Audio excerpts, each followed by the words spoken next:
Hi, my name is Elizabeth Langston, and this is the Carcass Killer. March 12, 2000. My three closest friends and I decided to go camping in Yosemite National Park. We packed our bags, enough things for a week, and drove to the national park together. I'm so excited. What are we going to do when we get there? Anne asked, rolling down the window to get some fresh air. The wind was cool and crisp, blowing her dark, wavy hair all around her face. I don't know. We'll talk about it once we get there, Jamie replied. She ran her hand through her short hair, one hand on the wheel. She was the oldest of all of us, and the most responsible. Another 2 hours crawled past, and we were finally at the campsite. It was truly beautiful. The towering trees, the looming mountains. Water cascaded from a soaring mountain, crashing at the bottom. Anne sighed, taking in the fresh air. She was happiest in nature, always caring for plants and animals in her free time. Layla immediately headed to the lake and began splashing. Jamie rolled her eyes. I headed to the car to grab the supplies to build our tent. Anne helped me out, making a point to pick up any trash that was left by the past visitors. After multiple tries, we finally got the tent up. We couldn't go anywhere, as it was getting dark and very cold. I smoothed out my sleeping bag, pulling on my heavy coat to keep warm while I was sleeping. My friends were outside making s'mores. It was nice to have a little time to myself. I curled up in my sleeping bag, starting to drift off to sleep until Anne and Jamie came into the tent, talking excitedly. Guys, shut up. I'm trying to sleep, I snapped. Oh, I'm so sorry, Anne giggled. I rolled my eyes. It's fine. Just let me sleep. I closed my eyes, and before I knew it, it was 4:30 in the morning. I had been awakened by a rustling noise, almost as if something was brushing up against the tent. I held my breath. Is that some sort of animal? I thought to myself.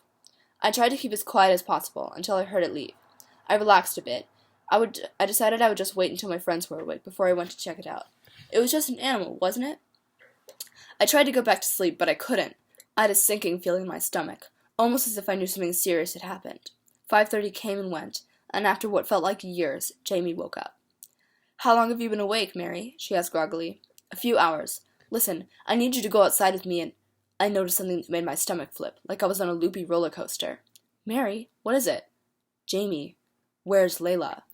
We looked at each other, wide-eyed. Layla's sleeping bag hadn't even been slept in. Jamie tore open the door of the tent, and we came upon a scene I will never forget. A s'more had been smashed into the ground and was being eaten by ants. There were crumpled beer cans and a torn book, covered with dirt.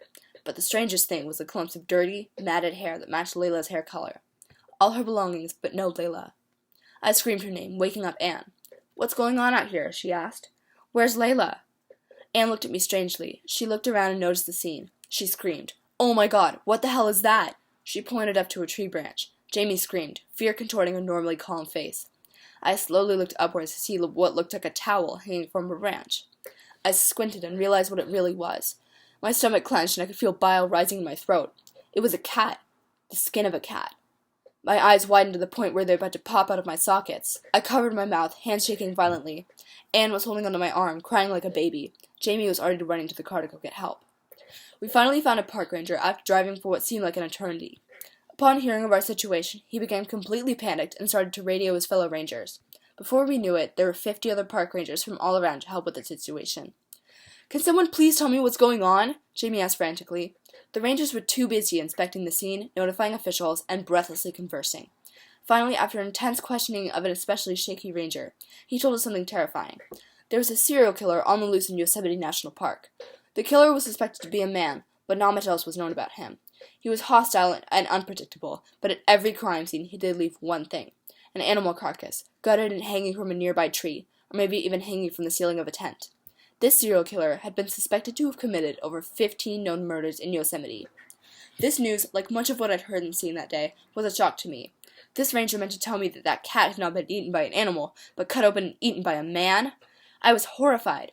I just wanted to go home before anything else happened. That sounded like a great idea to Anne, but not to Jamie. She wanted to assemble a search party. I was dragged along, despite my crying and yelling. We walked for hours, all day and even, much to my horror, into the night. I was terrified. I held on tight to Jamie's arm as we crept through the trees with a few others, screaming Layla's name.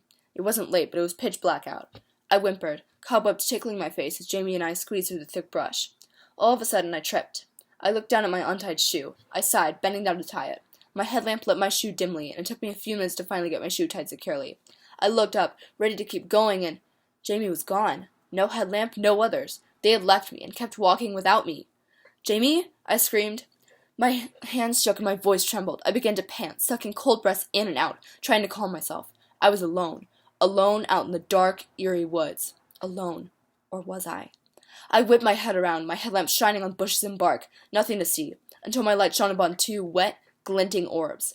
Eyes. They were eyes, and they were watching me. My hands flew to my mouth. That was not an animal. Not an animal at all. It was a man. Thank you.